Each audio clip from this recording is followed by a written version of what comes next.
President Plunkett's not with us yet, so we're going to go ahead and get the meeting started. If we could call this meeting to order, please join me in the Pledge of Allegiance. I pledge allegiance to the flag of the United States of America, and to the republic for which it stands, one nation, under God, indivisible, with liberty and justice for all. The item of business is the approval of the August 15th, 2023 executive session meeting minutes. Can I have any discussion or a motion for approval of the minutes from that meeting? I'll move to approve. Second. First by Counselor Garrett, second by Counselor Melton. All in favor, say aye. Aye. Opposed, same sign. Passes 6-0. 5-0.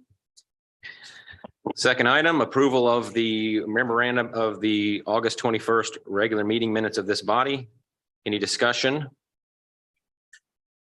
Move to approve. Second. Motion to approve by Counselor Trailer, second by Counselor Culp. All in favor, say aye. Aye. Opposed, same sign. Passes 5-0. Mr. President, you ready to take back control? The fearless leaders, man. Good job, Brad. All right. That was impressive. Good job, Brad. We can share it.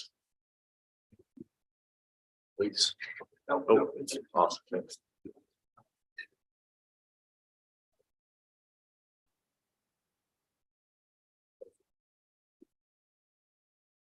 All right.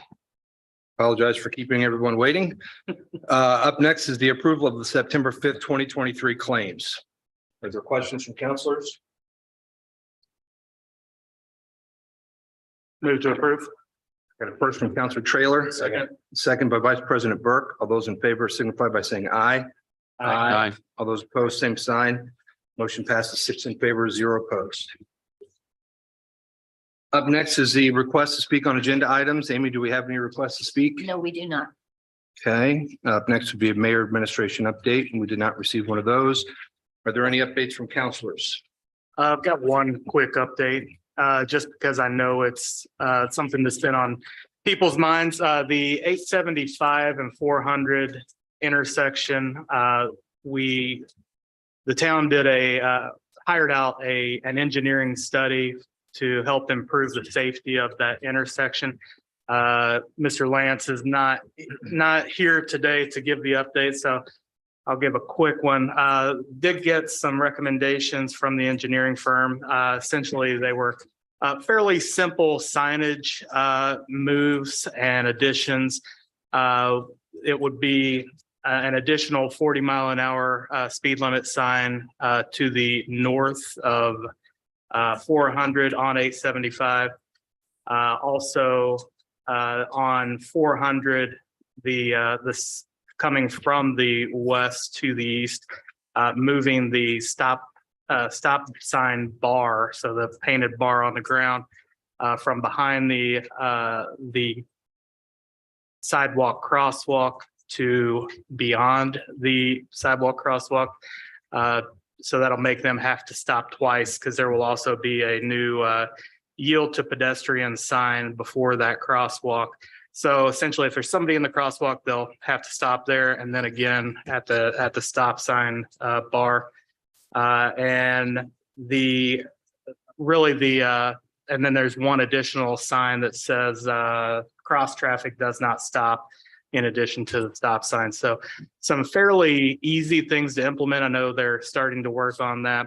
And if the trend of accidents picks back up, it's been, knock on wood, fairly quiet of late, but if accidents pick back up after these things are done, there's additional steps that can be taken. But just wanted to give a public update. I know it wasn't on the agenda, but this was something we just got in the last couple of days. All right, appreciate that update. Anything else from counselors? Next, we have a presentation from the Zionsville Chamber of Commerce Executive Director. This is an introduction/budget request from Mike Hanlon.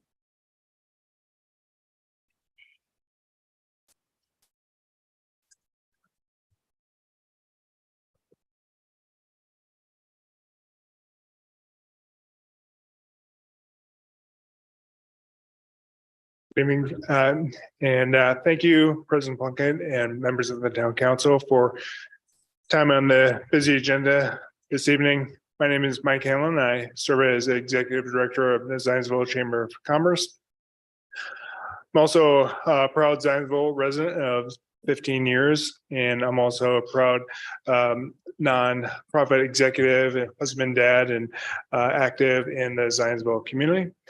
Tonight, I will be sharing more about the chamber, including our 2024 priorities and the budget request we are asking the town council to consider.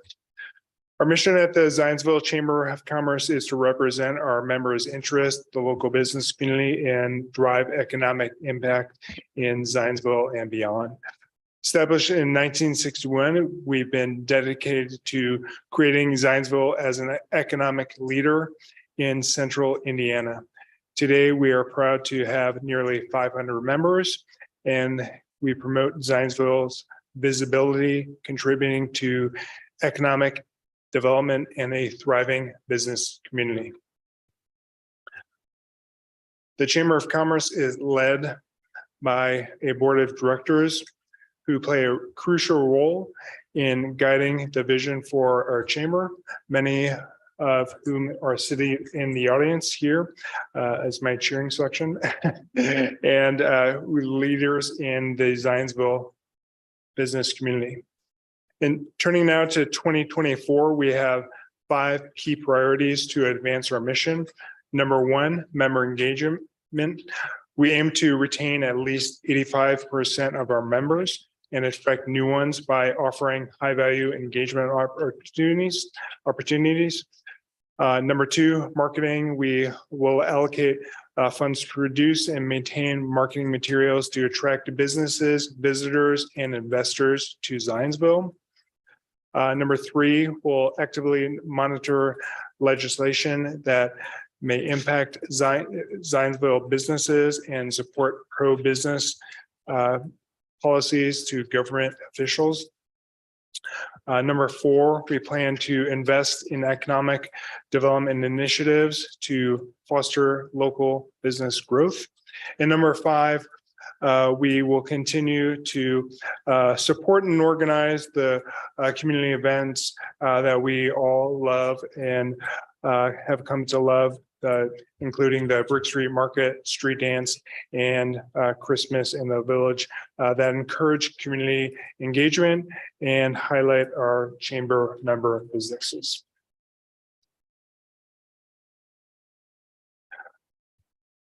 A snapshot of our finance is included in your board packet or in your agenda.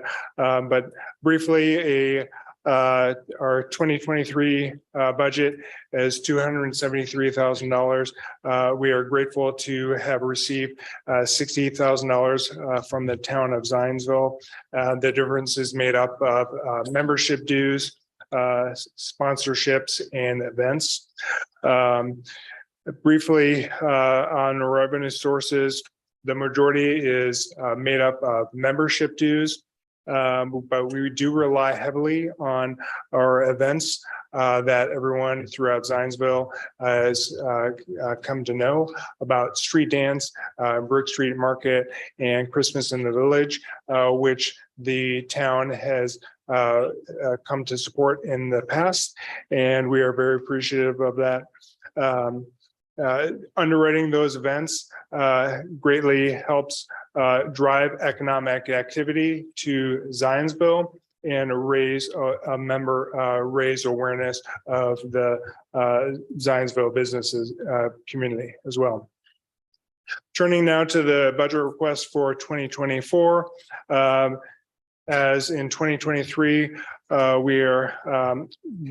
budget request is broken into 2 main categories, including community events and marketing and technology. We have increased our ask for 2024 slightly for community events, requesting $75,000, and marketing and technology slightly to $45,000. There's a breakdown on the slide packet including in your agenda, the community events. The majority of the request is to reduce the events which I referred to earlier, including Brook Street Market, Street Dance, and Christmas in the Village. We are also exploring the feasibility of Main Street Zionsville to further enhance the and cultivate Main Street and ultimately produce those aforementioned events. And finally, under the community events category, we are exploring the hosting a leadership summit to bring together thought leaders from across central Indiana to shape Zionsville's ideal business environment as we continue to grow and thrive. For marketing and technology, as we did last year, or this year rather, we are seeking funding for video and photography services to really attract more businesses and visitors to Zionsville. And additionally, marketing and technology services to facilitate those events such as street dance, which are greatly help the user experience when you're signing up for events and so forth. In summary, we respectfully request $120,000 in unrestricted funding from the 2024 Town of Zionsville budget to support vital initiatives to attract new businesses, visitors, and investors to Zionsville, contributing to the prosperity of our community and the region. At this point, I will open the floor up to questions or discussions. If there's none, the contact information is included on the back. Feel free to reach out at any point. Thank you for consideration of this proposal. Thank you. Are there any questions for Mike?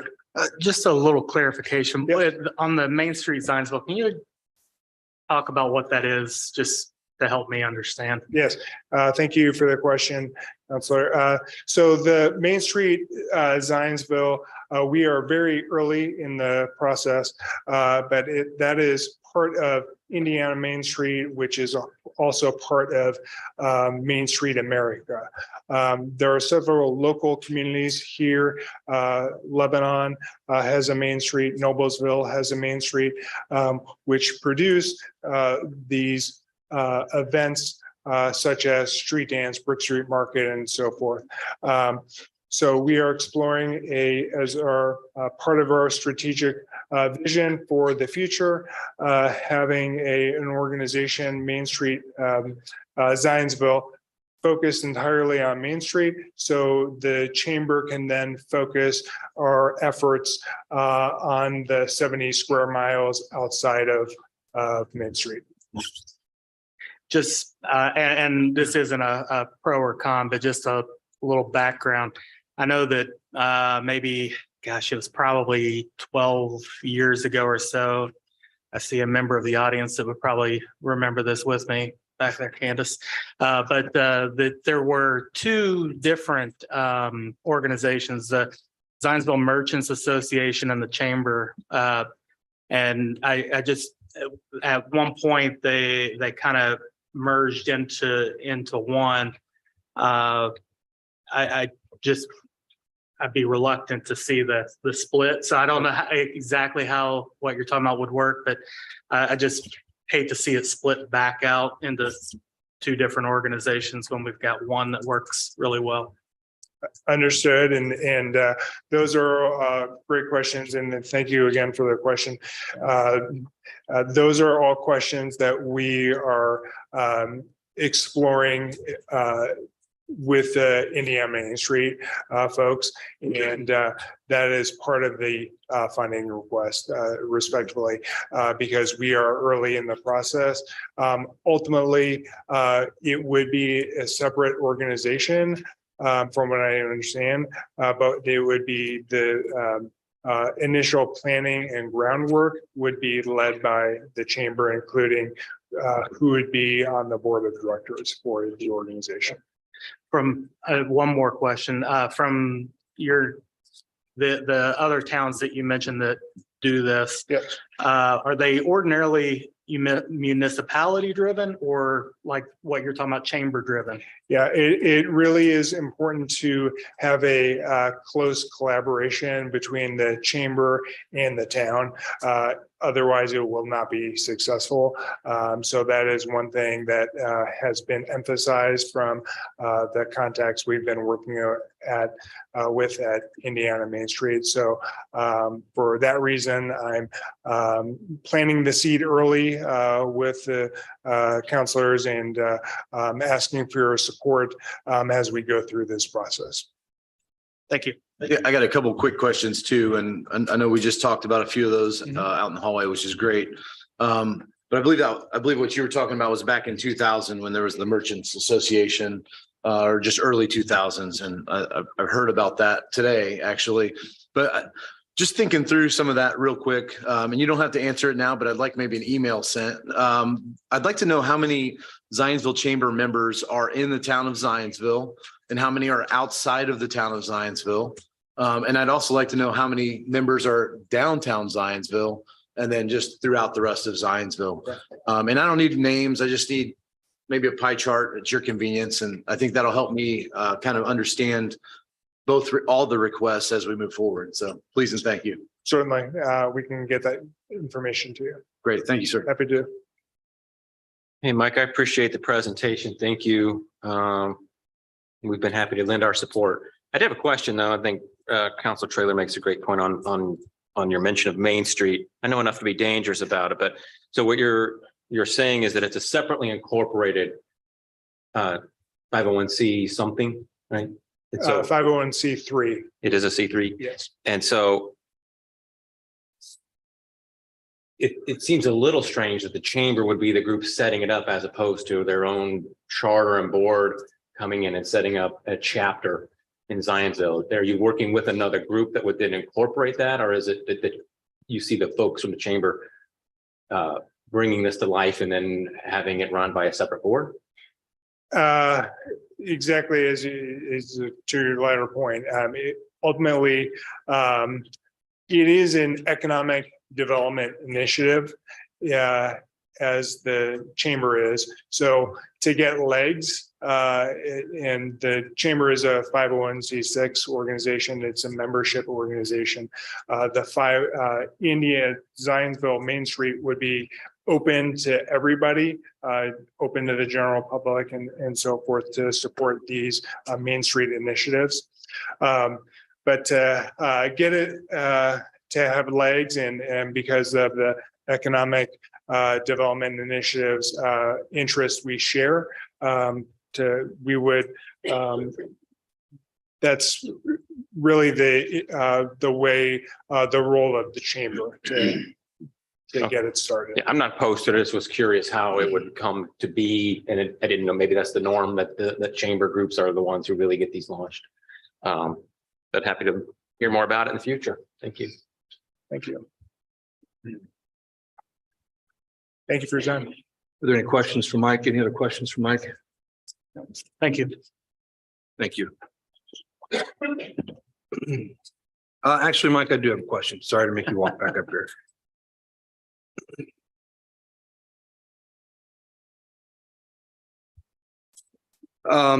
So this is a request to increase from last year by $120,000. I see that we've already got the $60,000 in the budget.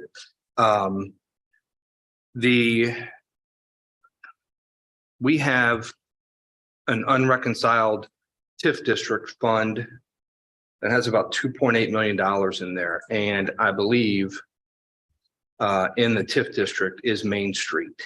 I guess my question would be, do you need 120 on January 1st? Or if we approve the 60 and then go back and look at maybe some of these TIF dollars or additional food and beverage fund money. I know you're doing this for budgeting purposes, but would you be okay getting that in two tranches should this council and or the next council approve that? Yes, I believe so. Yes. I'm trying to understand your question. Yeah, It's, I think, I mean, I think we've got, just looking at the budget that we're going to Yeah. talk about here shortly, we've got a pretty big I understand. yes, shortfall there. yes. But I'm also looking at if TIF district money can be used specifically for example, a comprehensive plan for Main Street. Okay. Or would we work with the town to include, I think a comprehensive plan is in this next budget as well for the town. So would we include something like that from a town's perspective also? I'm just trying to see if there's overlap or if we can find different places to find money to support this, if that's what the council decides to do. I think we're flexible in terms of the budgeting process. I mean, ideally, we were requesting the unrestricted funds for the projects that are outlined. But if I understand the budgeting process is very complicated. So if there's a solution that the town can come up with to make these projects a reality, I would be all for that. Okay, thank you. Any other questions for? Do we know if TIF dollars could be used for that, or is that still up in the air? I'm just like, Well, I mean, it's in the district. Main Street is in the TIF district, so we should be able to use it within the TIF district. I don't see Tim. Is he back there? We should be able to use money in the TIF district if Main Street's in the TIF, right? Yeah. Yeah. Okay. Thank Does that you. help? Yeah, very helpful. Thank you for the Thank you. question. I would assume that'll be more discussion here later around that, so.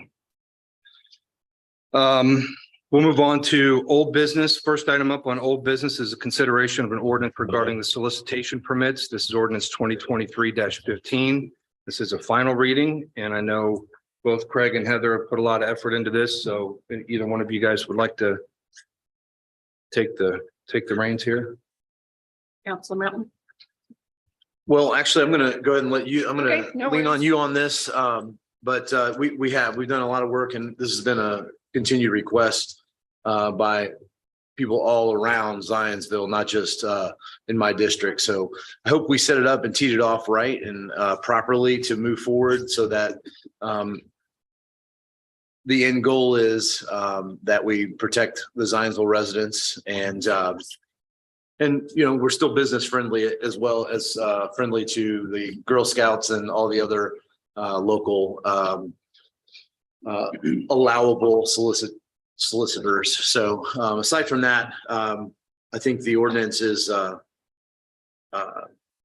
we finally got it tweaked. I don't know if we've had it on the docket, so everybody's seen it for the second reading now. And other than that, I think I'd like to also thank Captain Sterling for his help with this as well, for sure. So Perfect. Great. Take it away. So just as a reminder, this is for house-to-house solicitations. Indiana state statute allows the local units of government to regulate individuals who are performing their business, doing house-to-house solicitations. We did have a couple of requested amendments from first reading to second reading.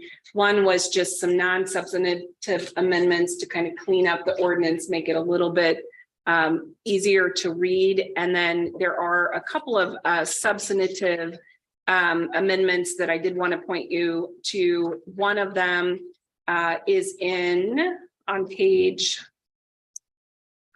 3, section 7.2. We did add a 30-day business permit, which would cost $100 for a processing fee. This was inadvertently not requested as part of the ordinance originally, but was included in the proposed fee schedule that we considered at the last meeting. So we're just aligning those. So there would be an opportunity for someone to have a 10-day permit, a 30-day permit, or a 120-day permit. So you'll see those three listed.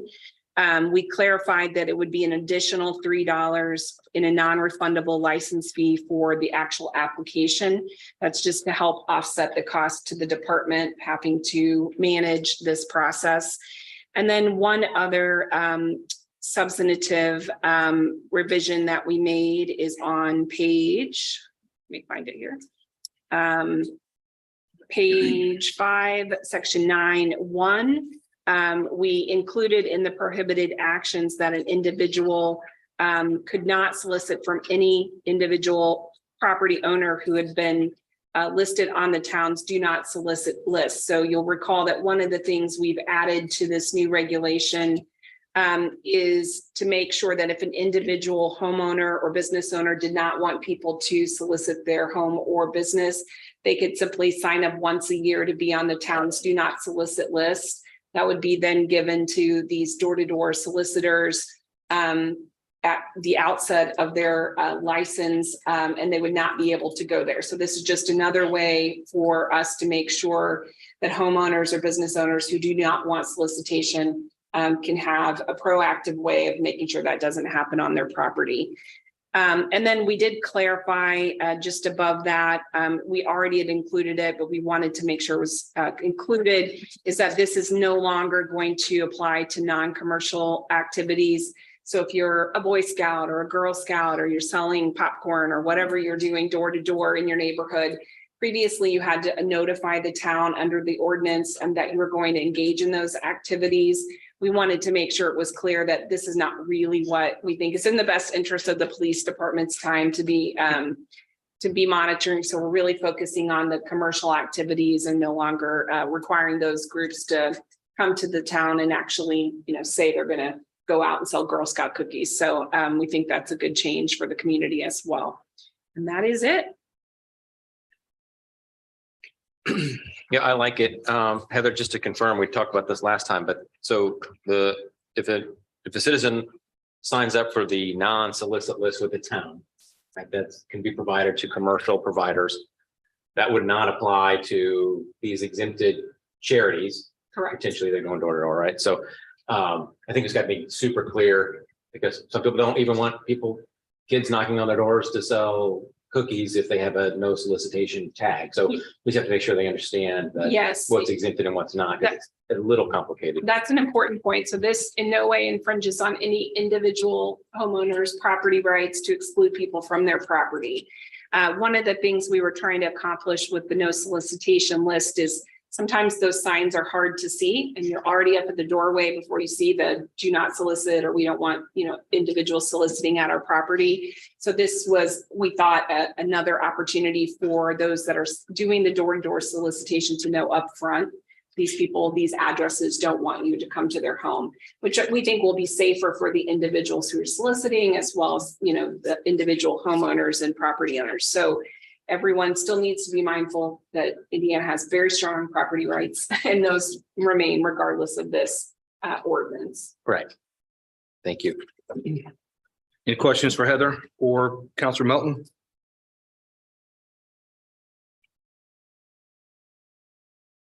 Otherwise, I would entertain a motion. I'd like to make a motion to introduce, this is on the final reading for ordinance 2023-15 for the regarding solicitation permits. Ask for approval. I asked for a slight modification. Would you be willing to ask for approval with amendments? Oh, absolutely. Thank you. I'd like to make a motion to approve ordinance 2023-15 with the amended attached amendments for approval.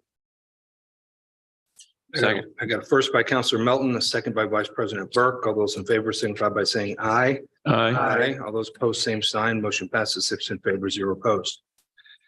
Up next is a consideration of an ordinance amending the fee schedule for the town of Zionsville. This is ordinance 2023-16. This is also a final reading. We have Heather Harris, Captain Sterling, and we might maybe Josh Frost too. Yeah. Yep, Josh Frost is here from the fire department. Captain Sterling, I believe, is on vacation today. And then we have Chief Spears and others here if there's questions about the police department. Sorry, I just read what they write. So That's okay. It's pretty straightforward, simple, proposed fee revision. It's actually an additional fee. So a clarification. What we're looking at is for the large buildings, big box buildings that have the same cross section on the initial build. It's a spec build. Right now, we have our fee structure to base it on the per square foot of building. We're proposing to do it based on the perimeter. I provided, and you should have in your packet, an example. It's a rather large sum for a simple building. And we're trying to align our fee, the work that we do on the front end during the plan review, to be more commensurate with the effort that lays into it. So we have this is just intended for the large spec building, if you will, that has the same cross section at each column line. It does not include the build out for the interior. It requires a more robust review. This is just an attempt to look at basing the review fee based on the perimeter of the building as opposed to the square foot of the building. So we would take the perimeter multiplied times 50 cents. It would be a more equitable fee for that plan review. Right now, it's based on the perimeter. One of the calculations that was provided for the good of all is that a 702,000 square foot building at 10 cents per square foot would yield a $70,200 review fee. We're proposing that we use the perimeter and multiply that by 50 cents, and that would yield a $1,870 review fee. So it's more commensurate with what effort goes into it on the front end. It does not preclude the ability to collect the fee for a build out, an interior build out later. That would still be present, but this is just more equitable for the effort that goes into it. You happy to answer any questions? Just curious how this correlates with neighboring communities. Do you know how they? It's very similar to calculate? the way it's structured in the town of Fishers. I'm afraid I don't know about many others. We use the Fishers model as our sample and tried to adjust the fee based on how we were performing those reviews internally. And that seemed like a fair, equitable way when we were looking at some existing buildings that were under review. Josh, as we're looking at the budget here a little bit later, assuming this passes, does this have any sort of measurable impact on revenues relative to what we're seeing or would be seeing with this change? Potentially, but we did not incorporate that into our projections when we were looking at the revenues. Okay. We used a much more conservative number when we were looking at it, assuming that this would be brought into the fold, that it would be a reasonable consideration. So we did not use, for example, if we have a 1 million square foot building coming in, we did not use $100,000 for that review fee. We used the anticipation of total number of permits based on the projections that we were looking at. And it would be more equitable for what the revenues were that we projected based on past years, as opposed to really the big box. It's relatively small for our total number of reviews, but it would be a significant impact if we did not make that change and we have some unanticipated revenue from it. Got it. Any other questions from counselors?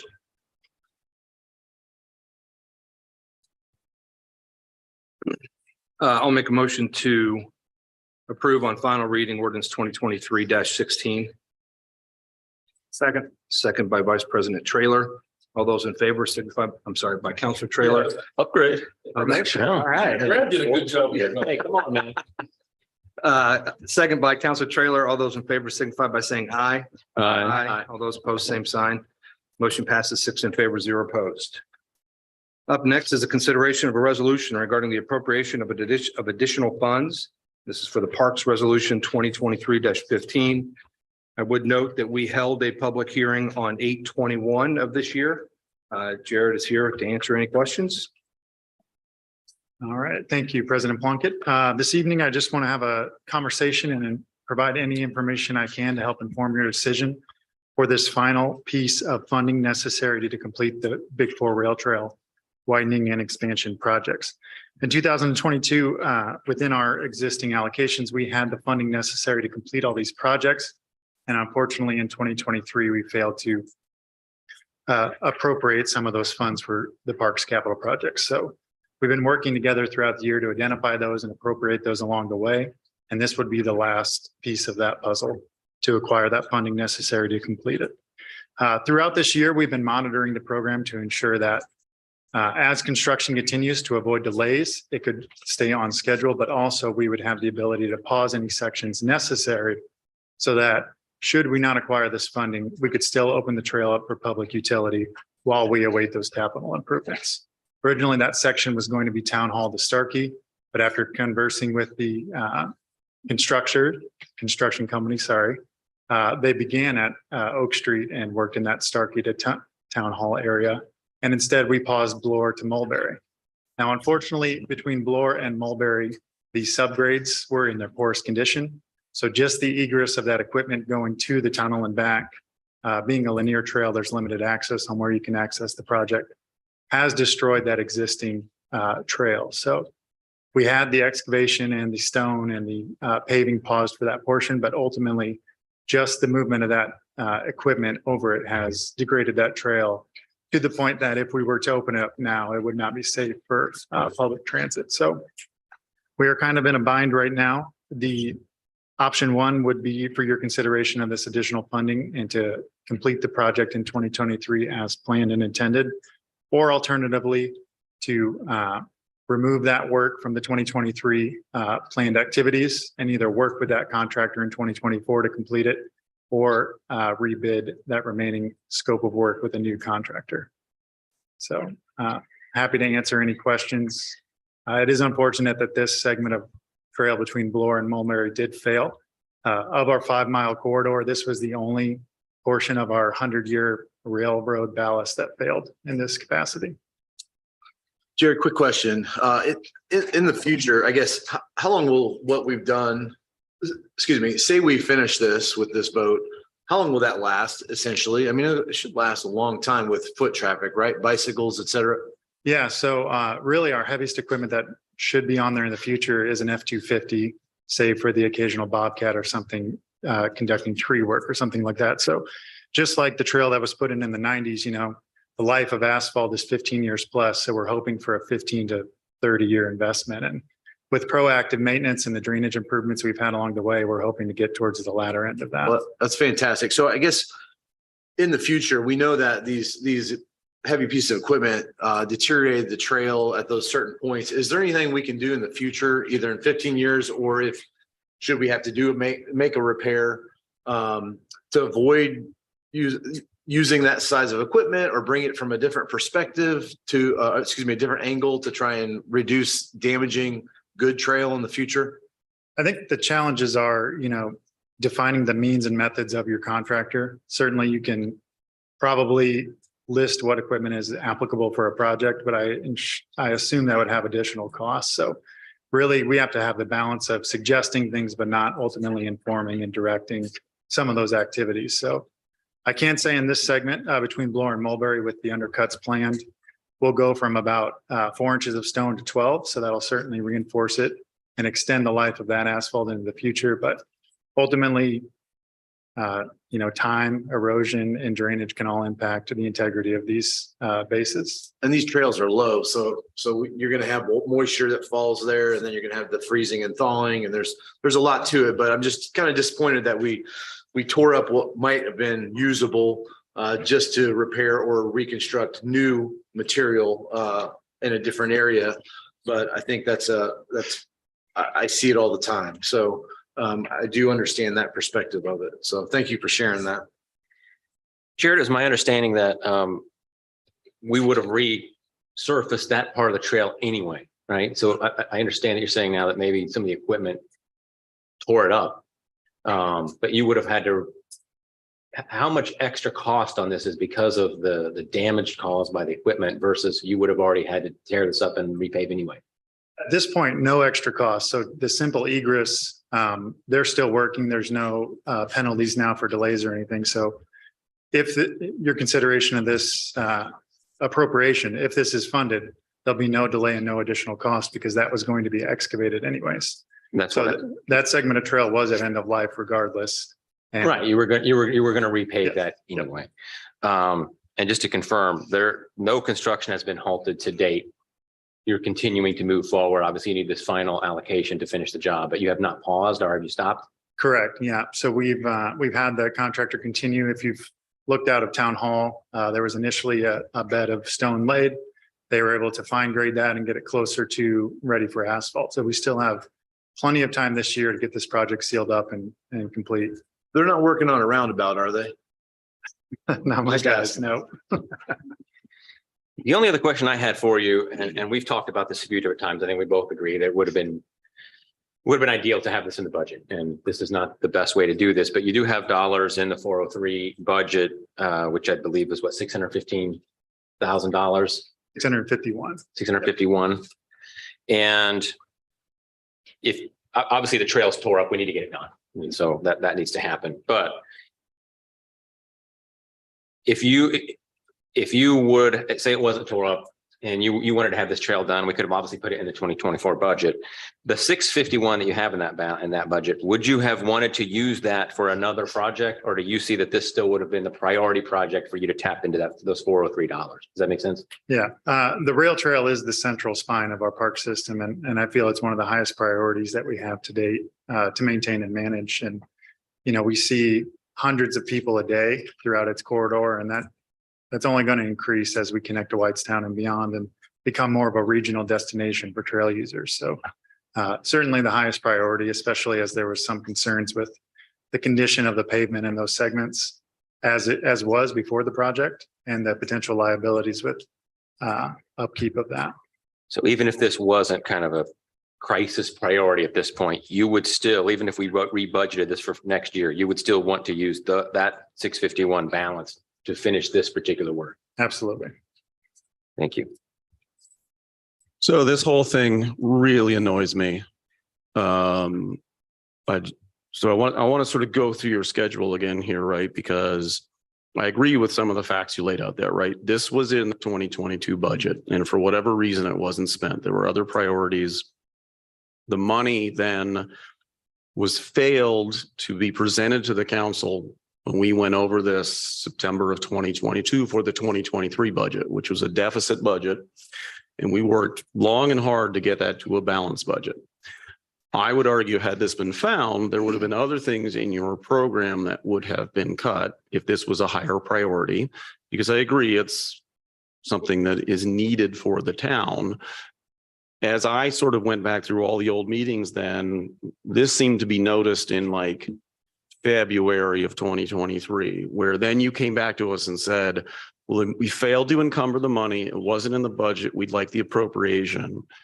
And this council didn't say yes.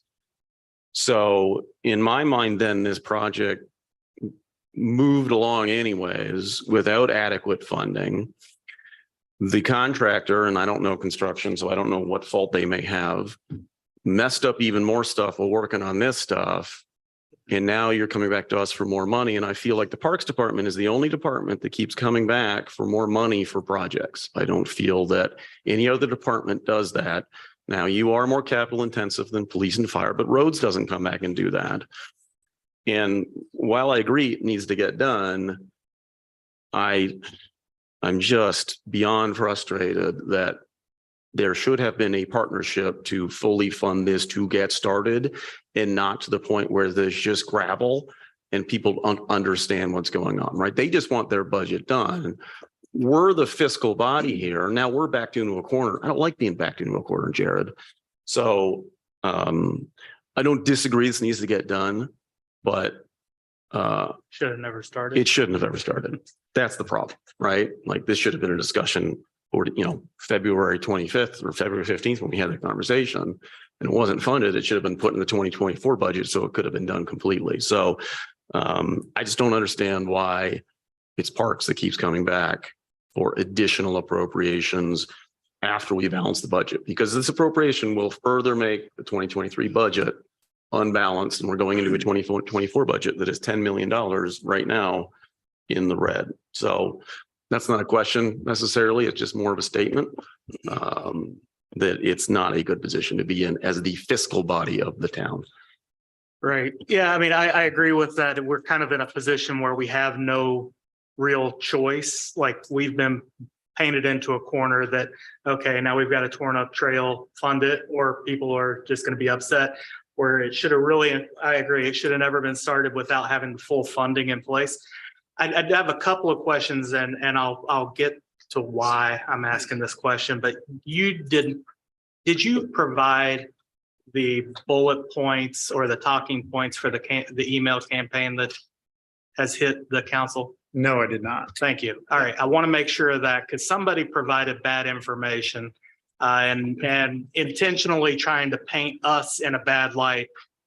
Just for the public's knowledge, we don't come for additional appropriations if items are budgeted and appropriated.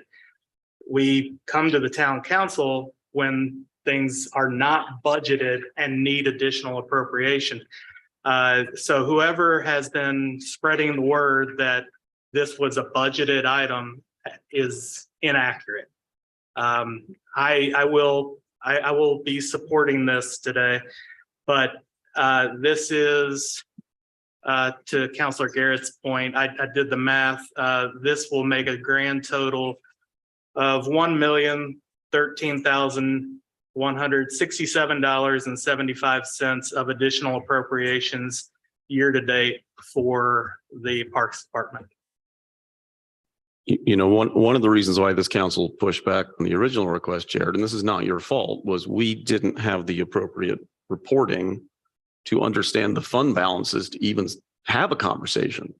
So that has gotten better, which makes voting on it a little more easier. But again, like this is a domino effect of these things need to be in place. We have to have the right information to make the right decisions fiscally for the town, right? From a park standpoint, I would have every neighborhood in this community with trails everywhere, right? No one ever says I want less trails, but we've got to be able to afford them.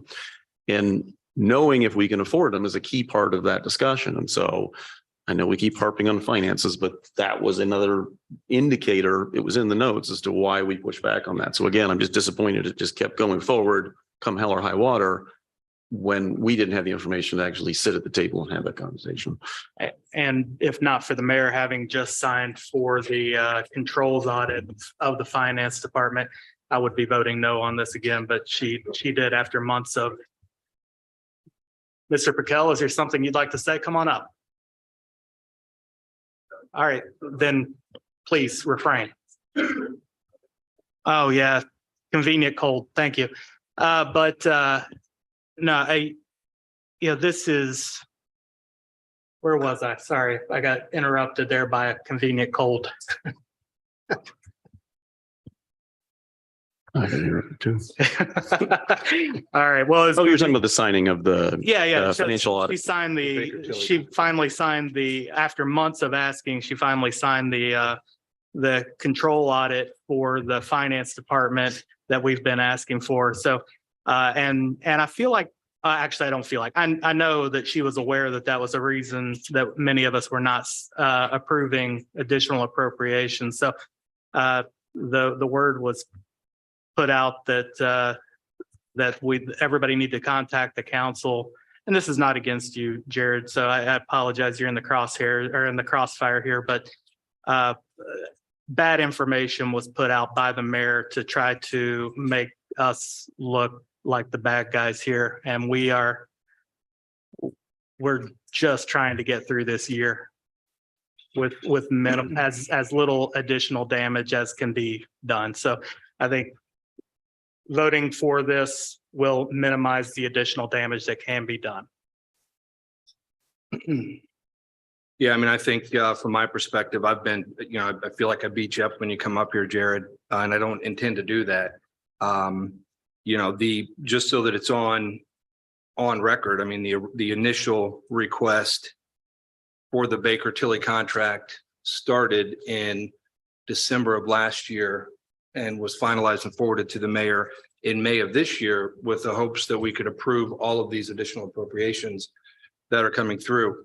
My frustration with this particular appropriation is that I sent an email on March 31st saying that the money hasn't been approved and we should stop the construction of that particular phase. Every alternative, so to speak, was that that part of the trail would be removed and we would just do the rest. Obviously finding out from Jared this afternoon that the trail has essentially been destroyed as a result of the equipment is a little frustrating, because then that backs us into the corner of not having any alternative, which is frustrating. I tend to agree with Councilor Traylor. I mean, at this point, I just try to mitigate as much as we can here. And Obviously, it's important. The trails are important. We want to get them done. If we don't get them done, somebody will get them done. I mean, it's going to happen. So I don't like being held hostage by poor budgeting, but I think that's what happened last year. So, but we'll go through the budget here in 15 minutes. So we'll figure that out. Any questions for Jared? Move to approve. Second. First by Counselor Trailer, second by Vice President Burke. All those in favor signify by saying aye. Aye. All those opposed, same sign. Motion passes 6 in favor, 0 opposed. Thank you.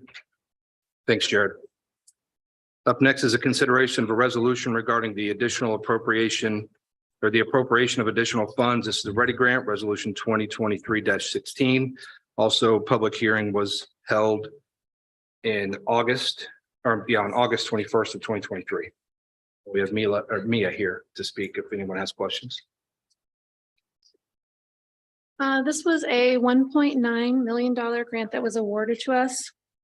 It is only for the projects listed. It cannot be used for anything else.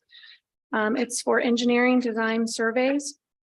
It is reimbursable, so we will get an invoice, we'll pay that invoice, and then we'll request from the state reimbursement. Funds have to be committed to by December 31st, 2024. They have to be spent by December 31st, 2026. Can you clarify that real quick? You said we get invoices, we pay the invoices, we get reimbursement from the state. I thought we already had the funds. No, the funds are not going to come to us. We're not going to get those. We are going to pay the expenses. Then we'll submit information to the state. They will reimburse us for those expenses. So who's floating the dollars? I'm sorry. Who's floating those dollars between payment and reimbursement? And what's the timeline of that? That's a good question. I don't know if that is coming from RDC. I don't know where those funds are being paid from. I'm sorry. Because we're sort of appropriating cash we don't have. So I'm just trying to figure out where the float for that cash then comes from in the meantime. Yeah, there's nobody here to support me on this. So No, it's fine. I'm just, it's a question. I'm not, I mean, if you don't know, you don't know. It's just that there is a plan. I don't know if it would possibly come from a contractual services. I don't know. I do know that it's not going to take very long for the expenses to be reimbursed, so it should not be an issue. We'll pay the expense and then we'll get it right back. So it's a negative cost essentially to us. just don't know how long the gap is between reimbursement and payment. Yeah, it generally is not a very long time. Once you submit the reimbursement, you generally get it back pretty quickly. And then, well, it'd be helpful to know what fund it's coming out of, because what fund the cash would go back into. We would put it back into wherever we take it from. I believe, actually, I do believe there's going to be a a fund that is specifically Ready Grant. So when we first pay the first expense, it's going to be in the negative. We'll get reimbursed, which will bring that line to zero. So we'll just pay it out of the general cash dollars. It'll be a credit on that, and then it'll Yes. general. Okay. Yep. It's just a journal entry. Yep. Is there any risk that the vendor, based on can we get assurances that the invoices come in are going to get approved before they're paid? Like, I would just worry that we'd pay a $300,000 invoice and the state for some reason says, yeah, no, that didn't qualify. And then we're suddenly out that money. I believe Lance is going to be in charge of this. And if I know Lance, he is going to make sure that he is not going to submit anything that is not reimbursable. Got it. Okay. I guess I was under the impression that this was one of those that the grant came in and we'd already deposited it and then we were using money out of That's what I that thought fund. too. I think that was what was conveyed. Must have just been a misunderstanding. I mean, that's why we opened the account, right? That's why we opened the. We do have an account, and I do recall Amy and I were just chatting that we already set up for the town a Right. Ready Fund account, which will receipt all dollars, which is required by contract with the state through the Indiana Economic Development Corporation to be eligible to start receiving funds back in from the state. I don't believe, to our knowledge, that there's been any funds deposited into that account. So the contract, which I've reviewed just last week, it does say that it's reimbursable. So it gives you, you're sort of approved for whatever was in the original grant proposal. And then as long as you're submitting, claims against those approved items, the state then reimburses those dollars up to the total monetary amount of 1.9 million. It just seems unique that it's a receivable payment as opposed to an upfront grant. Sort of similar, I think, to how we do community crossings, which is why the state set it up this way at the legislature.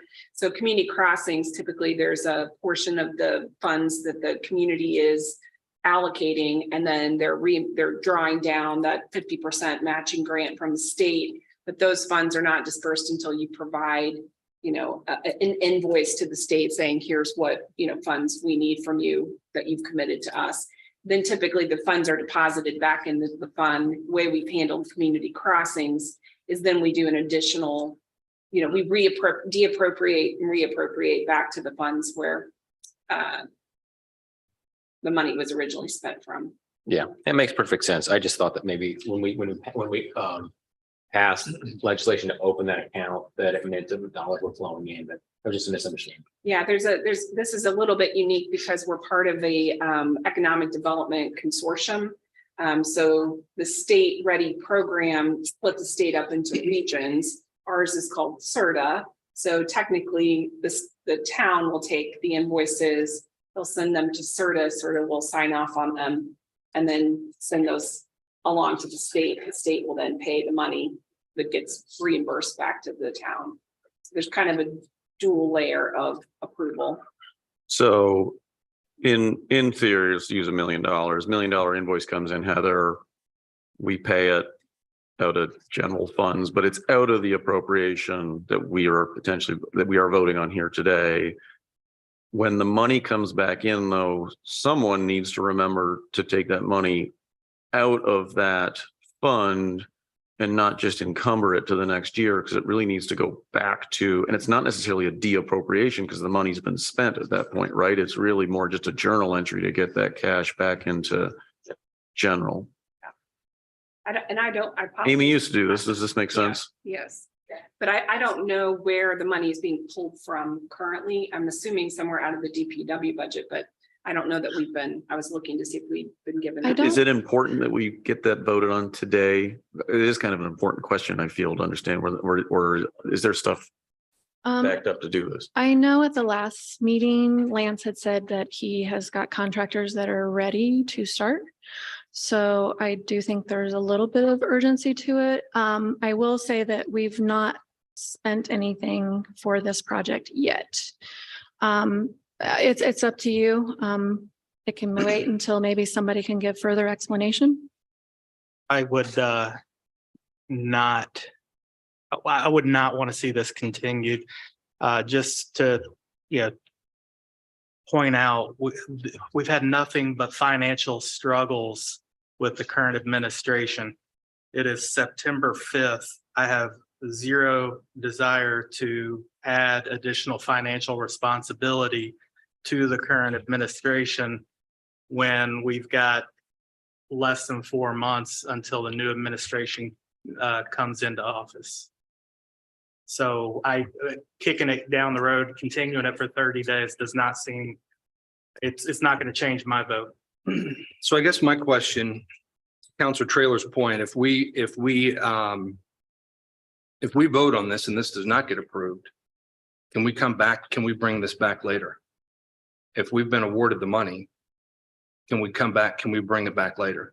Because the other thing that I would point out is when this application went through and when we first started listening to thoughts of the Gateway project, the properties that are in the Gateway project were owned by different people. I mean, that's now a different deal. There's different folks engaged and involved. There were questions about whether or not we really want to park in the middle of two roads or a grassy area for people to walk through traffic. If we're going to improve traffic, it seems like we wouldn't want them walking through it. But my question would be, it says the $1.9 million grant says DPW engage engineers and landscape architects to design the realignment of First Street south of Sycamore Street, including considerations for a future public plaza in the ZGA. Can the next administration use it for the same thing? I think they can only The use only it for thing that. they And can use it only, for. yes. So I think we might be missing something. I think that plan needs to be paid for. And that this is No, the, she's saying there's no outstanding debt right now. well, We haven't spent anything on this. Right. how did we get that? We appropriated money for that in the budget last year. That was the gateway study. My understanding, this was going towards the engineering and infrastructure. Beyond this is a very general plan. So I did speak to Lance about this. Okay. And it is a very narrow set of parameters that you go down. This is not a open checkbook to go do whatever you want. It is effectively doing what you're seeing here, right? Which is engineering around what to do with whether it's roundabouts, intersections, expansion of streets, whatever it may be. In speaking with Lance, and I have a lot of confidence in Lance and how he runs his department and his budget, I came away with that feeling comfortable that, you know, whether we do it now or do it later, it's going to be effectively the same result. So why delay it? Your point is well taken, Councilor Trailer, but I you know, it's such a narrow definition. You can't just take this $1.9 million. And if you don't, and I know, I don't trust I trust Lance, I trust Lance, but Lance is not the boss. but you can't take this money and use it for anything else because you won't get the reimbursement for it. Right. But it could be Yeah, if- something that is a alteration. Is the appropriation specific to expenses on related to the Ready Grant? Yes. I mean, that's my understanding, right? Yes. Yeah, so the request is to, begin to appropriate funds. I don't know, I was trying to look to see what fund I believe it's 276. is being appropriate out, if the monies are being appropriated out of. So the Ready Grant, just for everyone who's here, the language is for preliminary engineering, design, survey, permitting, environmental engineering, and right-of-way engineering associated with Gateway Road realignment, Sycamore Street Road modification, and a new pathway and plaza grounds for open outdoor spaces. I think to President Plunkett's question, if I understood the question you were asking, you're asking within that framework, how can the council or the next mayor be able to make sure that they approve of the design? So whatever this design ultimately looks like for this pre-engineering. And I think the answer could be yes. I mean, I think you could approve this with a caveat that any final design must be approved by the council, before it is finalized. Because I don't see anything in the Ready proposal other than sort of a big picture on the Gateway project that was included as an attachment or any specific language included in terms of the design itself. In the actual Ready proposal that I can view online or in the contract that I was given by the administration to review. So I don't see anything that says it has to look like a park is here and the road is here. I think this is really the pre-design, pre-engineering work. I think what you were asking, President Plunkett, is can the next mayor, can council, make sure they are comfortable with where the design is headed before any additional funds were spent from the town? Yeah, I mean, I think the only we sat in a budget meeting last month and the mayor said she wasn't going to encumber the new administration with contracts and those kinds of things. Like, why would we put her plan on the new administration? Why wouldn't we give the new administration a clean slate to look at the? But it's not clean slate, right? I mean, Well, but for if- purposes of if- engineering. but my understanding, and again, this may be a good thing to continue because I want to speak for Mr. Lance, but in having that conversation with him, it is not $1.9 million in a blank slate to do what you want. It is Right. $1.9 to engineer what you submitted.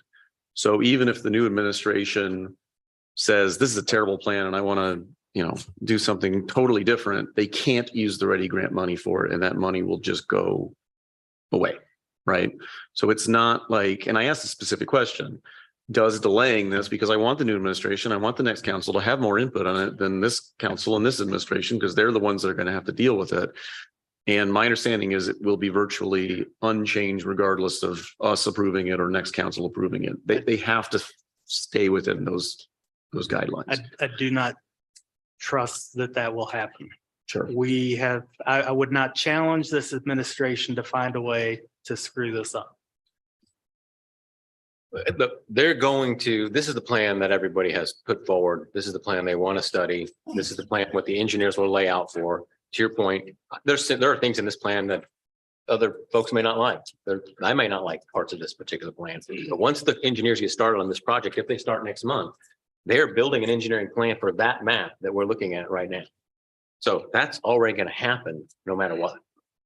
All right, that big yellow square, what exactly is going there? What exactly is? Nobody going there? knows. That big blue square, what exactly is going there? Detail. Oh, well, that's What- grass. I'd like That's detail grass. on what's going to be there. These are the details Yeah. that they can screw up. Can they open Main Street back up instead of making it a walking path? Probably not, because this is a very generic map that has a lot of flexibility to it. You can screw this up. And from a financial standpoint, I do not wish to give this administration any additional financial responsibilities, because we don't know, like you're saying, I can't think of a way that they could screw it up. We don't have to think of a way. They'll find it. So if you don't, if this council doesn't pass this, then this ready grant just basically No. doesn't. It- we can You bring can it vote back. on it again in January with the new council and new mayor. There's not a time restraint that will run out on this year. By December 24th, or by December of 31st of 2024, the dollars have to be allocated. By December 31st, 2026, they have to be spent. So no, there is no rush on this. I think it would be good for this council if, given your concerns, to at least hear from also Mr. Lance, who may have those additional answers, to see, it may not change your answer, and I totally understand that, but I also want to understand delaying it till next year, which I understand the rationale for that. What are the implications of that? That I don't know. I just don't know.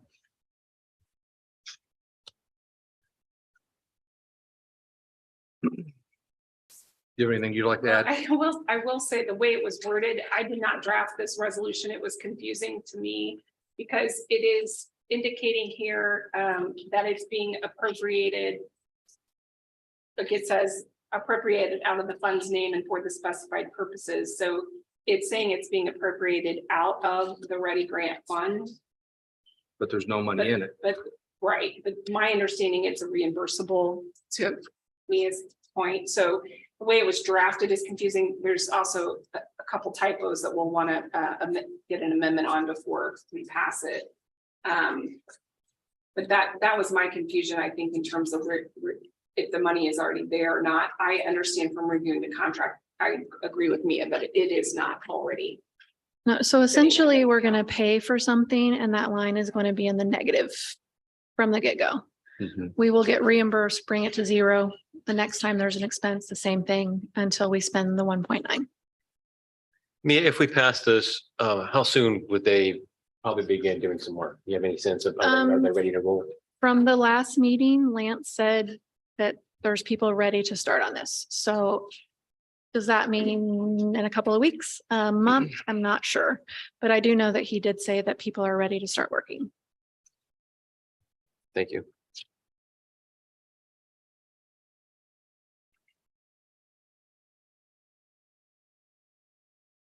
If you're up for a motion, I'd make one, President Plunkett, but if you need more time, I'll wait. Yeah, I was just trying to look over one more time just to see if there's anything in here about, to Mia's point, where the money's going to come from, the initial fund. Didn't you guys set up a fund at a prior meeting?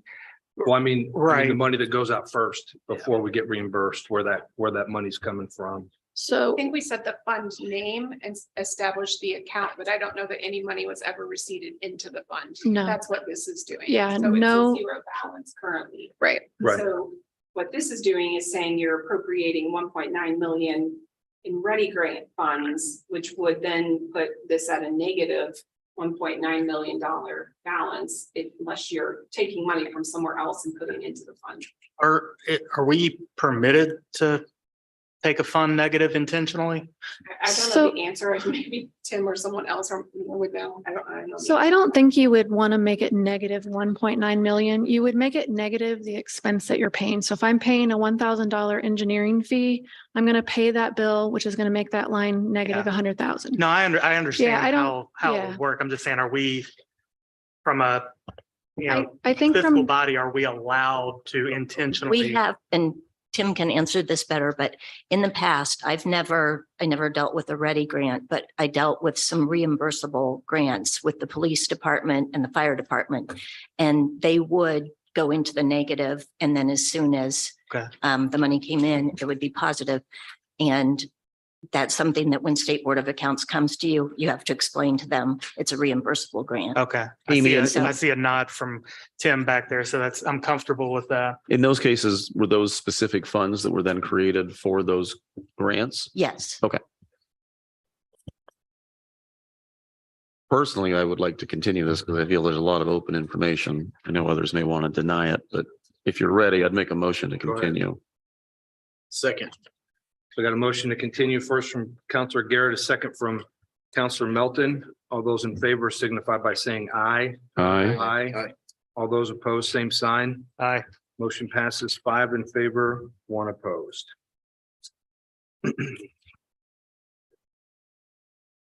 All right, moving along to new business. First item of new business is the 2024 budget presentation.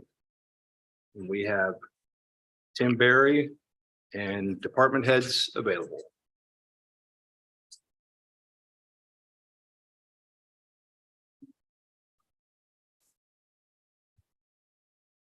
Evening, counselors. Good evening. We are here to introduce the 2024 budget. We have several town department heads and Tim Berry from Crow. Andy, could you hold on 1 second? We've got, Hey, Joe, I can't see anything on the screen. I'm trying to get it on the whole time. We have it down here, just FYI. Oh, I know, Okay. but none of us do down here. My old eyes can't see that far, man. Mhm.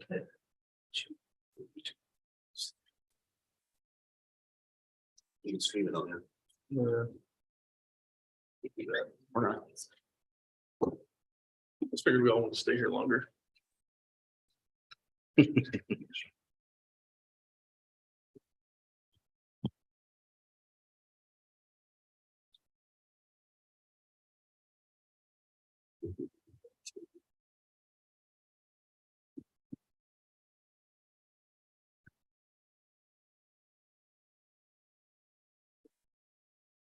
Yeah, I'll just go.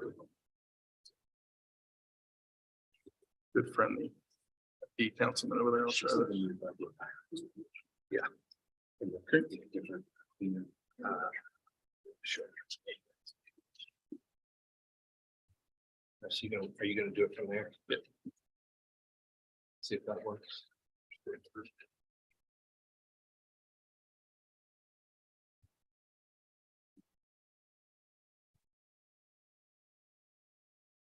Are you good, Heather? Are you good? Yeah, my young eyes can see it. All right, we'll get back. Andy, if you wouldn't mind, just state your name and position for the record, please. Andy Patel, Deputy Mayor. The budget leverages town's strong fund balances to support several key initiatives. Obviously, pathways, continue our effort to create safe routes around schools. Quality of life initiatives, parks and expanded connectivity for our residents, i.e. The Oak Street pathway beginning, Elm and Lions connection, refresh Lions Park, and fix the Turkey Foot Bridge approach. Long-term strategic planning, obviously comprehensive plan, which you've talked about tonight. There will be a updated transportation and thoroughfare plan. We have budgeted. And our most important, which I believe is investing in our employees. We're making a key investment in public safety. We're trying to hire 4 police officers, 6 firefighters, EMTs, 3 administration staff for ZFD. And then several departments need additional staff. We're looking at 53% of our budget is spent on public safety and departments, good investment. And those are needed investments. We propose to invest in our employees through a 4% increase. And we aim to continue to invest in our employees by continuing the longevity plan, pay plan, which is important. And it is an item that most every one of our neighboring communities actually have at varying levels, but it is an incentive that we find has helped employees feel more rewarded for being long-term employees. You have any questions? Me? Just in thank you and welcome, Andy. Amy, I don't know. I don't know. I think maybe I saw them online, but I don't have an email, I don't believe, from you with the new details on this particular enhanced admitted budget from the last one. Are you talking about the budget or the Specific documents? Oh, Specific. you should have those. We don't have the details like the employees he was talking about. Oh, right. I understand that. I'm still trying to find just the update to the change that we made from 21st. So Andy, I guess appreciate you coming up, and I know I think for public and council, it's sort of it's awkward timing. It's sort of needed timing to do this because of some appeal stuff we want to get through. So we're in alignment on that, but because of the holiday, we're missing Chief Van Gorder, DPW Director Lance, CED Director Dale, Director of Finance Poor. So it's it may not be a complete discussion here today. I think one of the themes that this and Councillor Choi, who's sort of been coordinating with me on the budget stuff, one of the themes that I think we're sensing from the councilors and ourselves represent is sustainability and getting a better understanding of fund balances and what of those are one-time requests from department heads for capital projects, consulting, whatever they might be, and what are recurring type requests. And so, you sort of talk about public safety, and maybe we can dive in there or dive in however you want. As I sort of look at this budget right now, it's got a deficit of $8.6 million. Now, not all of that is recurring. Right. But personnel makes up about $29 million of this budget. And when you add in debt service of $2 million, you're already at, 31 of a, what's the revenue at? Kind of a $42 million revenue budget. What sort of started striking me as concerning from a sustainability standpoint is public safety deficits that seem to be in this budget. So as I sort of look through the funds, like the fire fund 102 is a deficit of $2.1 million. The public safety lit 249 as a deficit of $67,000. Police, I know I'm throwing a lot at you here, but police 271 is a deficit of $619,000. Cumulative fire 426 as a deficit of $1.69 million. So that's a $4.476 million deficit in expenses relative to corresponding revenues that I've seen from there. So I'm trying to get a sense, and maybe Tim can help as well in a general standpoint of is that consistent with other communities in terms of pulling from other revenue sources to fund public safety deficits, or are our public safety deficits something that we've got to think through in a different way? That's, I think, the biggest concern I have. You look at the pay increase, that makes sense. The longevity pay, I think that was something folks wanted last year, supportive of. Did the 401k match stay at 5% or did that change? No, dropped the 2% 2%. ask went back to 3. Okay. So it's saying the same. So I've got questions sort of department by department, or if we wanted to start big picture, if Tim's willing to come up as well to sort of talk, if you okay with that, Deputy Mayor. Yeah, Patel? I think you go big picture and Tim can come up and help. And then if we need to dig down into the department heads, we can go there. Yeah, that'd be great. Okay.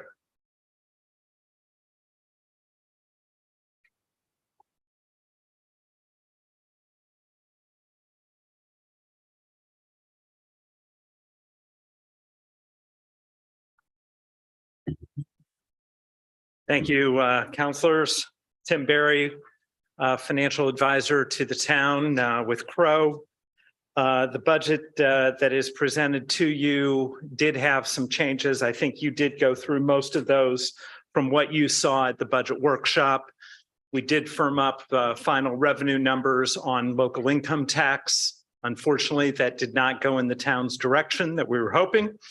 But it does call for a 5% increase over this year's certified amount, less than what the town received overall because of the $3 million supplemental local income tax distribution the town received in May. And it does take into account all other revenues. With respect to the CUME funds, we still do not have the assessed values, and that is a tax rate driven fund. So the exact dollar amount that is expected to be realized from both the CUME cap development and CUME fire is not specific, but it is still an estimated number at this point in time. Do you have I mean, is it close, or we're not expecting wild swings in that? We wouldn't expect wild swings, but Yeah. we have seen wild swings in assessed values over the last few years. Certainly your assessed value in Zionsville, I think, increased 24% last year. And so we have estimated an increase in 10% as we've continued to see certainly the residential side continue to see increases in their assessments. We believe a 10% assessed value growth is consistent with and pretty conservative from that perspective. Strange that we would say that, but based on what we've seen around the state and around the region. Is the 7% blanket raise for all employees still on in this? It's 4 now. It is 4 It is 4 in now. this current budget that has been presented. So that is what part of what reduced that deficit. DPW cut $640,000. There was a cut of 1.5 million from fire. 800,000 of that was land, and 750 of that was from the 6 firefighters that were cut from the original request of 15. There are still 9 new firefighters in this proposed budget. Parks made a cut of 35,000. But I believe those are the only cuts that you would have seen from this point, from what you saw at the budget workshop. Josh, you certainly talked about sustainability, and while there are some one-time expenses, this would take where we estimate your year-end 2023 funds for your levy generated funds or your DLGF funds at nearly $30 million down to 21.3 million. Tim, do you guys ever do, it's probably an impossible task, but if we're going from 30 to 21, but 10 of it is one-time charges, it's not a big deal. If we're going to 30 to 21 because it's recurring charges, and next year we're going to 21 to 12, that's a problem. Is there an analysis that can be done on the sustainability of, you know, if Chief Spears comes and says we need 4 new police officers, I think it's hard for this council to say yes or no, except from a pure monetary standpoint, but it's easier to say yes if we know that in 5 years, those officers are still going to be compensated, trained, you know, all those sort of things. I think that's probably I don't want to call it the elephant in the room, because I think it's a pretty known fact, but I think it's, as I look through every single fund, it's sort of the hard thing to digest. Well, when you look at the difference between your 2023 adopted budget and your 2024 current proposed budget, there's a difference of just over 10 million, 10.5 million to be exact. Half of that is coming from your 100 series, your personal services line. Those are recurring costs. So you will see that 2.5 million of that does come out of capital. But you also realize that there are ongoing capital requests every year. They may be one-time capital expenditures, but there are always needs for roads, for replacement of vehicles, for those types of expenditures. Maybe not to the same level that you have in this year's budget, but certainly you always have those needs. Do most communities borrow, is probably too strong a term, but use general funds or other funds to supplement public safety? Because as I was going through with Deputy Mayor Piquel, you know, it's an interesting budget because, for example, Parks has a pretty big increase in ask. And I know Jared thinks I pick on him, but I don't, because I sort of look at the revenue coming in for him, and that's really just a deficit of $182,000. So even though his ask is way up, the revenues, as I could see, are also way up. So, all right, that's pretty reasonable. But when I tallied up all of the public safety revenue funds and expense funds, it's almost a $5 million deficit, which I feel is mostly structural and not sustainable, especially if you talk about things like, you know, land being cut out. You know, that's something that's different than a fire truck, for example, that needs to be replaced. So is that how most communities do it? Because public safety is a bigger expense because of the personnel, but also needed because of the personnel? Certainly, public safety is always the largest expenditure of local governments, certainly cities and towns. It is not rare, just as you are doing today, utilizing local income tax dollars from your certified shares to also supplement your public safety dollars, in addition to the public safety local income tax dollars that the town receives. That is not rare, but it's not always done as well. Tim, I have a quick question, and I mentioned this to Cindy. We had a conversation a couple of weeks ago. I was trying to get an exact number of what is in our reserves balance. It seemed like there were a number of different funds. It was hard to get a full, accurate answer. Do you know what the specific So where sum of we our reserves? anticipate you ending 2023, based upon the numbers that we have here, we estimate $29,881,986 in these funds that are listed. Your general, your fire, your parks, MVH, LRS, MVH restricted, public safety lit, police, food and beverage, and the bond funds, as well as CCI, CCD, and CUME fire, your CUME funds. We anticipate that you will end this year at that dollar amount. So that's how you get to the 21,322,231 at the end of 2024. And that's because as of now, there's a deficit within those funds of a little over 8.5 million. So your recommendation is that we overspend by 8.5 million in a deficit, knowing that those dollars are going to be paid for out of the $29 million surplus. Is that your recommendation? That is not my recommendation. Is that not what the numbers are recommending? That's your report. That's what I'm reporting based upon the budgeted dollars. I will tell you, I personally, in my experience, do not believe this is a sustainable budget in its current form.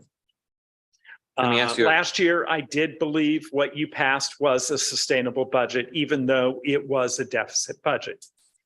As you will note, last year you passed a budget that I believe was $5.5 million deficit at the time you passed it. I'm waiting to get those confirmations of the nod back there. I think the numbers are right, but since that point in time, Obviously, all the departments did not spend all of their money that had been appropriated to them by the end of the year. There were balances left over. And in addition to that, you received a supplemental lit distribution this year of $3 million. And of that $5.5 million, there was a sizable amount of that were one-time expenditures that we did not anticipate to be ongoing costs.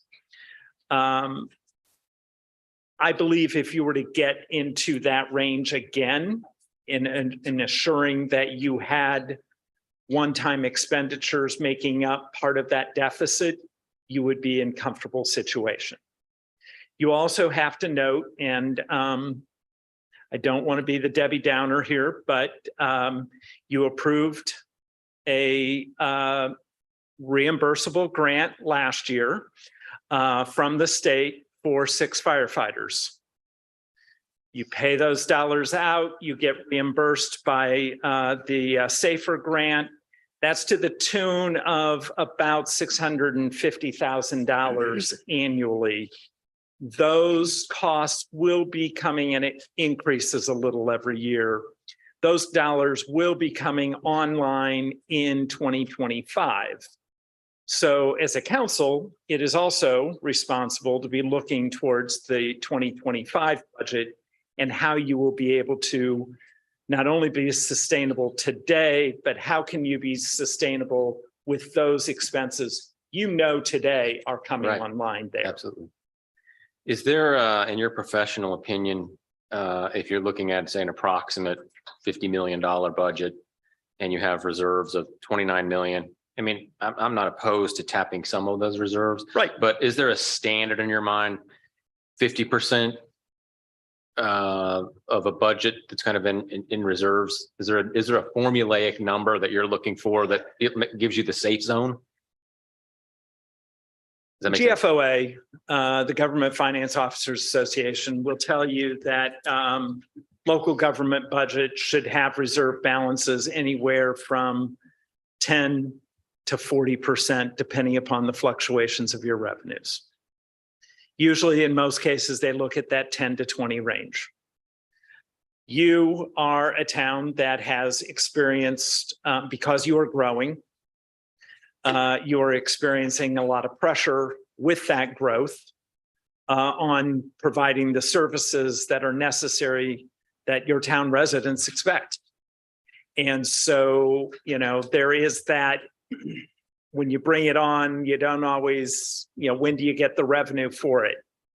I do believe that is why it is important for the town to look at and analyze the additional excess levy appeal. Those are both in these figures, the excess levy for the urban or the rural to urban that I believe will be brought before the council in the next few weeks for approval. As well as the excess levy for excess growth. If your assessed value as a town grows greater 2% faster than the state average, you are eligible to appeal to the Department of Local Government Finance for an excess levy appeal. Zionsville met that this year, and there's a calculation based upon how much over that 2%. And that is roughly $860 million, $860,000, excuse me. Yes, thank you. That is eligible in levy for the town. I'd solve all your problems if I made it million. Maybe not your taxpayers' problems, but Those aren't guaranteed, right? Those are not guarantee, so guaranteed. we can talk about numbers, but we don't know if we're going to get that or not, right? What you would do is you would approve it, and then we would make the appeal to the DLGF based upon the parameters that they've provided, and then they would respond to that appeal. They would either respond on both appeals, that they would provide them in full, partial, or not at all. So you're saying we kind of would budget that we have it in there, then appeal, and we may or may not get it, so it may create. And that then as a if not, deficit. then you would have to come back, which not always happens, but sometimes does happen when you would pass a budget that DLGF does not believe is sustainable. They may come back and request a cut from the budget. That's why we're doing this accelerated scheduling to accommodate that. Because that has to go to DLGF by October 19th. Yeah. And that will take some time to prepare the documentation that goes with that to DLGF. And the other thing on top of that is that excess levy is something that then becomes a part of your base for years to come. And so that's how you can get out of this growth. The growth happens, the demand for service is here. You know, you've got developers talking to planning, you know, they need additional staff members to respond to that.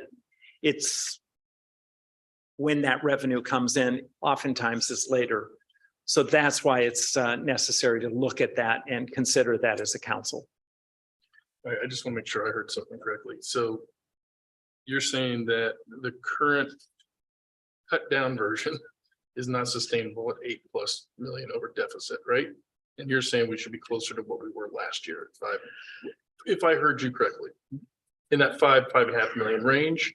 And maybe it's 6 depending, or 6.5, depending upon the one-time expenditure. Yeah, because it's not just the deficit, but it's what the deficit encompasses, right? If we cut all one-time costs and left all the recurring costs, we're still not a sustainable budget. Right. I'm just saying, like, the next administration, when we sitting here next year with all these appropriations again, where, I mean, shoot, with all the appropriations, we're past that 5.5 million deficit from last year. Or some of that's accounted for. But with the additional appropriations that you have passed, those are taken into account in the estimated. Thank you. That's what I was asking. Year-end balances. So Tim, I want to just a point of clarification, and I appreciate your voicemail. I'd asked you this last week. This appeal, this is not revenue that's sitting with the state that we're asking to get. This is an additional tax to people in Zionsville, correct? If we ask for this appeal. So those areas in the proposed neighborhoods to be brought in according to the reorganization document under the rules of the reorganization, they today do not pay a tax levy for DPW or police. In essence, you would be, they would be added those levies into their property tax bill. Right. But getting those services, I mean, my understanding And is. as a result, getting those services. Yeah, Chief Spears needs more officers because there's more patrol area. Sure. You know, Lance needs additional people to sweep up leaves because there's more neighborhoods that now get that service. So it's almost kind of a wash, I feel. More revenue, but more expense too to support those citizens. There's definitely more expense associated with those areas. Yes. But that's I'm sorry, just real quick. That's just that's to transition from urban to rural. Or sorry, vice versa, rural to urban. Those 3 neighborhoods. Yeah, but the request to go back to the state and ask for an appeal, that's an additional tax. That is an additional tax. So that's not like they've got cash that we just haven't received. No, because we're at that a would be certain an level. additional levy that you would be eligible to levy your property taxes. Today, Zionsville has the lowest tax rate in the county, the lowest between Hamilton and Boone. There's one tax rate, I believe, that's less than yours in Hendricks County. But you have a very low tax rate compared to your neighboring communities. From the town. We still have 73% of our property taxes are tied up with the schools. So I mean, that's the other thing we have to think about when we go through here. If we're going to add an additional tax, that's just something to be cognizant of. Well, it's a levy appeal, but if I'm correct, if you are still capped, it's still capped at 1%. Correct. If you're already capped now, this isn't going to impact it. Correct. If you are at the cap, you are not impacted. Right. I will say there are very few properties in Zionsville that are at the cap today because of your low tax rate. You're right. And we're seeing less pressure on the property tax caps because the assessed values have been growing faster than your levy has been able to grow. Mhm. So you said in your professional opinion, this is not a sustainable budget. Counselor Culp maybe alluded to this. Could you give maybe an estimate of how much recurring cost would need to be taken out to make it sustainable? Did I hear about $3 million? Is that a rough estimate? I'd like to look at it a little bit closer. Okay.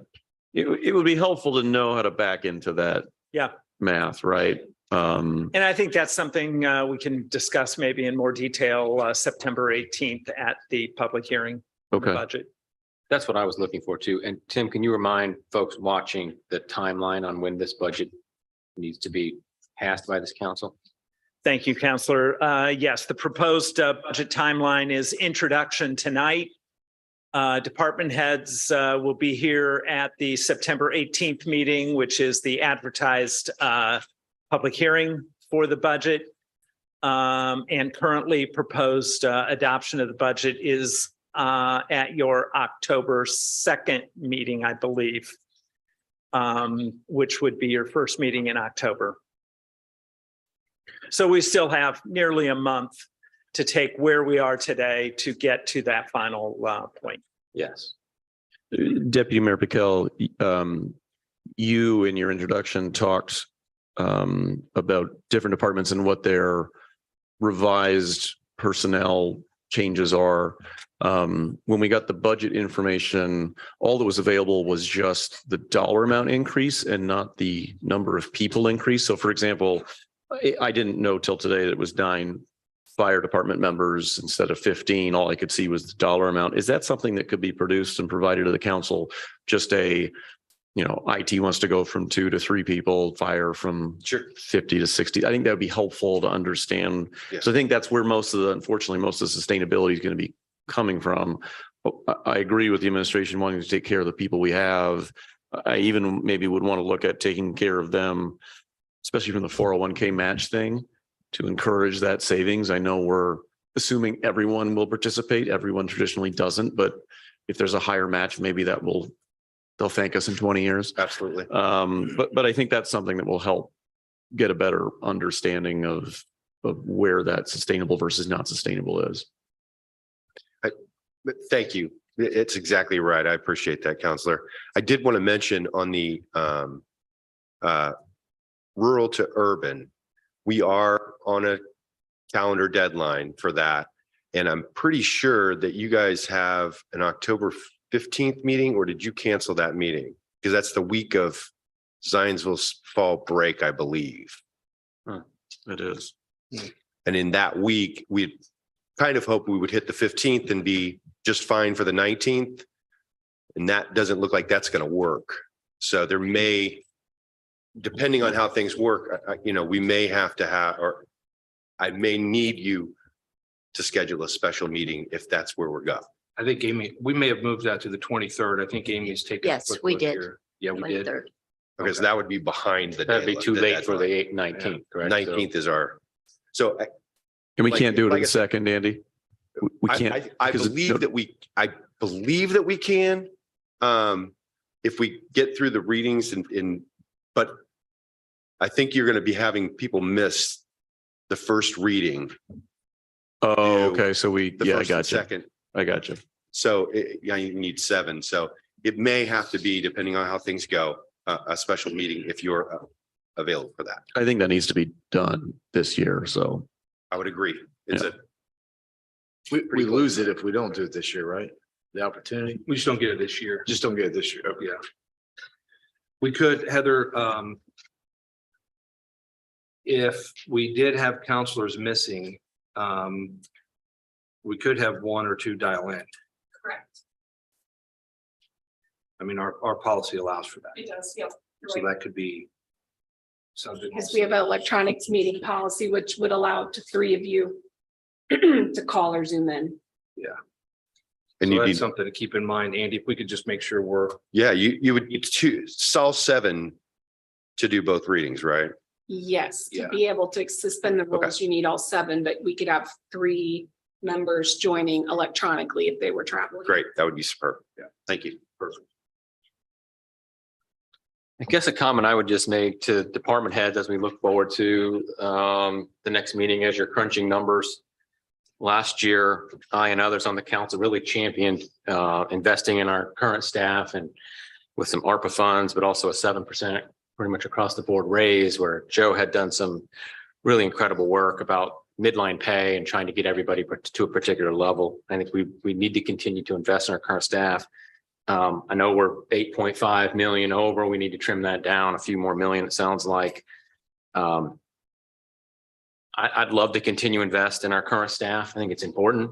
And I don't know that we'll get to 7%. I do agree with Josh that the increased match, I'd love to see that back in. Question for department heads, you can't have it all. So if we want to continue to invest in our current staff, and you may have a couple of extra new staff, or maybe you have other costs, and we can't do both. So if everybody's comfortable with, and I know you're saying this, so are we okay with 4%? Because when I talk to department heads, I feel like they're still saying, I'd rather have more than 4%, even if I have to give up something else. So I don't know if we're settling on 4%, but if we move forward from here on saying 4%, and now we have to continue to make cuts from there. I just want to make sure everybody feels like they're done at 4% and that they don't want it to be 5 or 6%, because if they do, I'd be inclined to support that and would be asking everybody to find additional dollars somewhere else that could be cut. And I think the total effective raise last year ended up being closer to 10%. Tim, I'm getting a nod. So yeah, so it ended up being 7% plus 3%. So we ended up giving like a 10% raise to everybody last year. And I've been a supporter of trying to get into merit increases rather than just across the board raises, but that hasn't been done to date. I think 7% after a 10% last year, which I supported to bring everybody up to the median. I think to do a 7% across the board this year, which was the original proposal, would be, I think it would be irresponsible to the taxpayers that have paid these dollars in. Each 1% is $243,000. Yeah. Just so you know. Yeah. As we sort of think about a path forward, right? I mean, I think there's two paths we could go. One is we could have this same budget presented to us as is. And I think that gets very messy because you've got 7 counselors with different priorities. You have different department heads with different priorities. I don't know. And Deputy Mayor Patel, I'm going to ask you this as well. I don't know if it makes sense once Mr. Barry comes up with a more accurate number of what is the sustainability? Does it make sense for the departments to sit amongst themselves? If the number, I'm making up a number, if it's $3 million, how do we collectively, the department heads, find $3 million in what they're asking that are recurring costs to cut? Or do they want us to do that? I feel they are better qualified to do that. I think myself and Councilor Choi have been nominated by President Plunkett. I think we missed a meeting to lead all this stuff. So we're happy to join that, or we're happy to see what comes out of that backroom brawl. Is that a reasonable next step, or would you rather this just be done at the next meeting, which might be less surgical knife and more axe? I'll entertain it with staff and go from there. I mean, Okay. You've been pretty clear here, but we'll sit down and roll it around. But I'll leave it at that. I mean, there's not a lot of, I don't feel like there's a lot of fluff in here, right? Like there's not silly things that are being asked for. Everything I could see getting justification for, but I just don't want my legacy on council walking out at the end of the year to leave a problem for the next council, the next administration that is recurring. So I trust the department heads more than I do myself for them to figure out where that horse trading happens. And again, we're happy to participate if you want us, and we're happy to stay out of the way. If not, I'd rather that happen than us have to try to figure this out in the next meeting. That's just my 2 cents. If department heads don't want to do that, if the administration doesn't want to do that, I understand. We can go forward, but I appreciate your consideration of it. I'll also we'll give you an answer within this week. Okay, thank No you. problem. And Tim too, if you can get that answer on what you think is a sustainable, how far off we are in sustainability, that would be very helpful to me. And I think the other counselors do. Yeah, I agree with that. I feel like we've gone from, past budgets where all department heads would kind of get together and say, maybe the police chief needed new cars or the fire chief needed, new equipment, and Lance needed something. They would all kind of get together and say, okay, well, this is my year. I get this, next year. And that's kind of gone away. It's just kind of feels like there's a lot of, everybody's asking for everything, which maybe that's the answer. But, I'd like to know, just even sitting up here, and Tim and Deputy Mayor Patel, we don't need to know this right now, but some of the places I look for are, for example, there's $115,000 worth of transfer funds from food and beverage. What does that go to? 270,000 transfer funds from the CCD, 350 from the CCD. There's 1.3 million in parks, construction, and contractual services. So basically there's $2.1 million worth of stuff that we just don't know what it is, right? So maybe the answer for me, so that I feel better about it, is, what's in that? What are we building, through the Parks Department for $900,000? What are we? That actually came today, just like late this afternoon. We've got that detail, but it'd be good to have it all in one place, that Parks piece. You have that? It came from Cindy. The Parks budget Cindy breakdown. did send emails today with all of the contractual requests from each of the departments.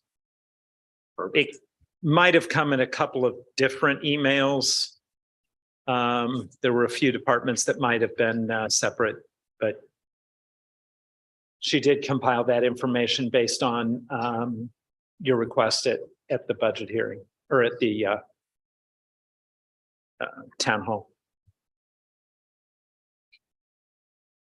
All right, great. I'll look forward to that.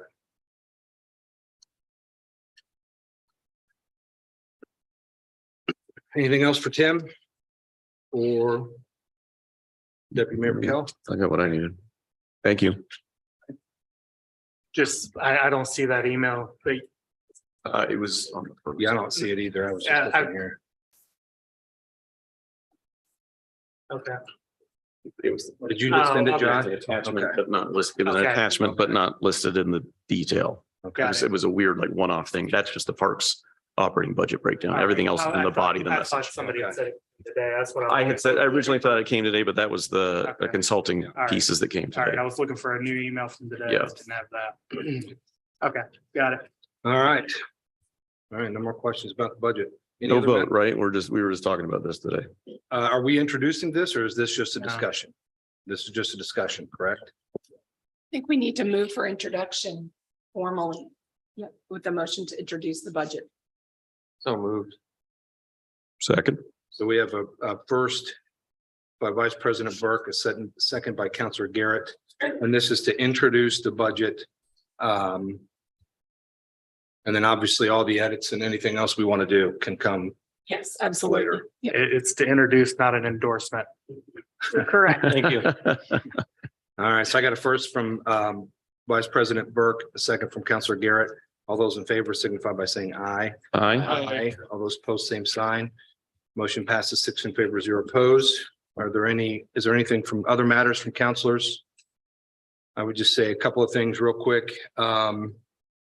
As many have indicated here in this meeting, I was pleased to get notification from Deputy Mayor Patel that we, do have the Baker Tilly contract for that audit approved or the internal controls approved.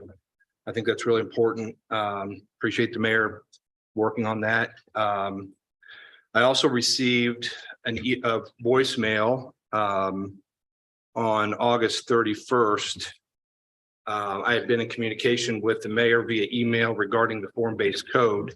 And I was informed by Mike Dale on August 31st that the form-based code's been removed. So we will no longer be moving forward with the form-based code. So that's, I think that was a wise decision. I appreciate the mayor's work on that as well. And just wanted to make sure everybody was updated. So it's interesting. Anything else from councilors? Make a motion to adjourn. First by Councilor Garrett, I'll second that. All those in favor signify by saying aye. Aye. All those opposed, same sign. Motion passes 6 in favor, 0 opposed. The next regular town council meeting is scheduled for Monday, September 18th, 2023 at 7:30 a.m. in the Zionsville Town Hall Council Chambers. Public notice will be posted in compliance with the Indiana Open Door Law. Thank you.